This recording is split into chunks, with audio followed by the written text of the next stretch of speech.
Hey everybody, Andy Bob here, the Andy Bob's Gun Vault. Got a new video today and we're going to be doing it on the Browning A5, the Auto 5. It's John Browning's masterpiece of a automatic, semi-auto 12 gauge shotgun. This one is actually from the 50s, but it is an actual Browning and it is made in Belgium. Same design as the original, made right around the turn of the 20th century. It's a really neat story, kind of sad too, I guess, depending on how you look at it, from whose perspective you're looking at, with how this gun came to be. This is the gun that ended up splitting John Browning from the Winchester firearms.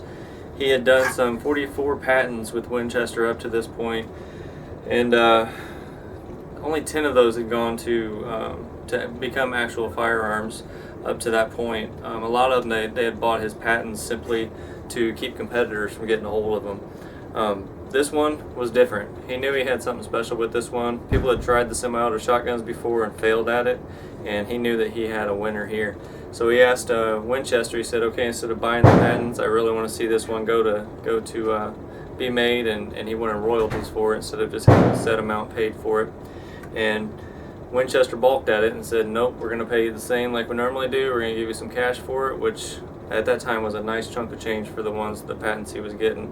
But he wanted royalties, and he said, okay, that's fine, I will take this elsewhere. And he went to Remington, and what happened there was kind of a tragedy. The president of the time of Remington, he happened to die from a heart attack after indicating he was really excited about it and seemed interested. Died of a heart attack before they could come to terms on it. So that left John Browning with no other option really than to go overseas with it. He wanted to have it made here in America. That was one of his goals. He wanted this to be an American-made firearm. John Browning was a true patriot and did a lot for the war effort, for the military. He really did a lot. He's an incredible American. So we'll zoom in on this, and you can kind of see it's got some scrolling on it. This is the Light 12. Brownings, they call him a humpback. It's got this definitely a unique receiver there.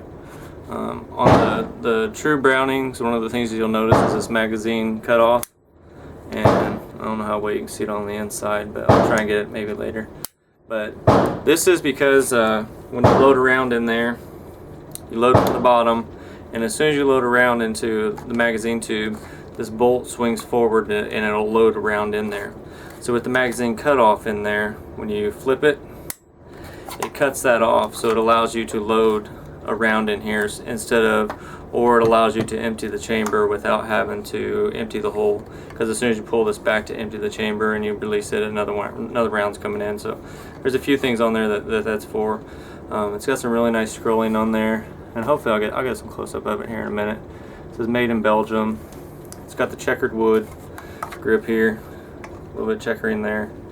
It does have the steel butt plate there and vented rib. It's got the bead at the front. It's a great shotgun.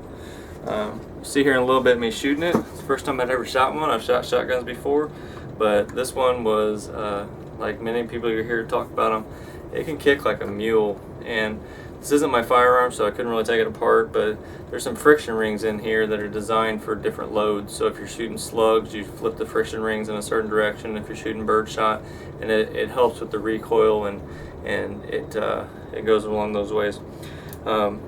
There's been many that have made these after the fact. Winchester made them, Remington made them, and Savage made them, and so there's been a few that have remade them. Well, I have one here that it's actually a 16 gauge, but it's a Savage, so you can kind of see. This is the remake. This is in 16 gauge, and it even has the patent on the side there. It says John Browning patent 1900. And this one here is actually it's set up to where when you cock it, you pull the bolt back.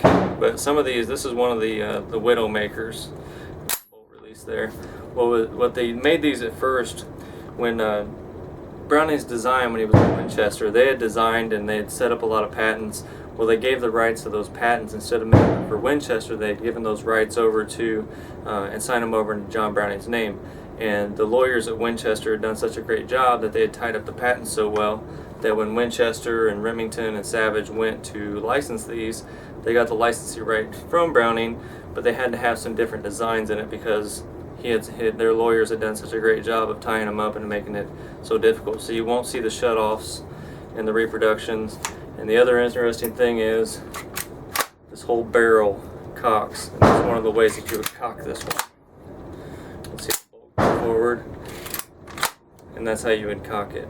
This one is actually, I don't know if it was been redone or if that's how this one was actually manufactured, but these were called the Widowmakers because what people would do, they would see this was so hard to do that they would go like this and push down and think for some reason that that was a good idea.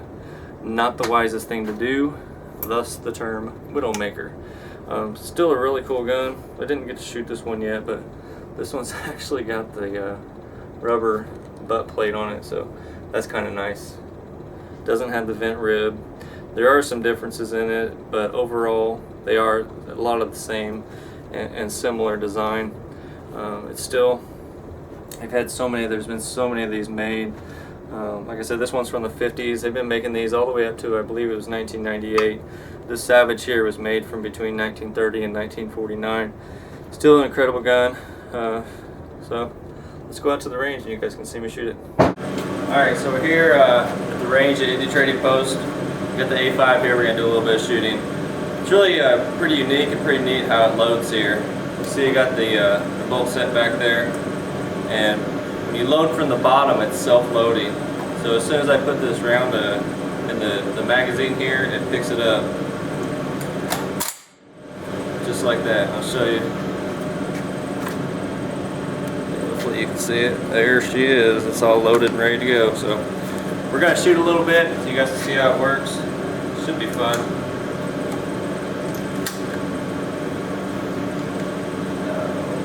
Pocket full of fun here.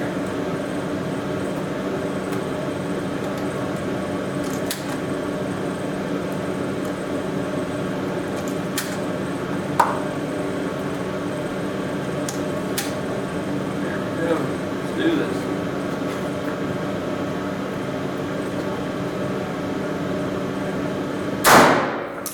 Oh, that is a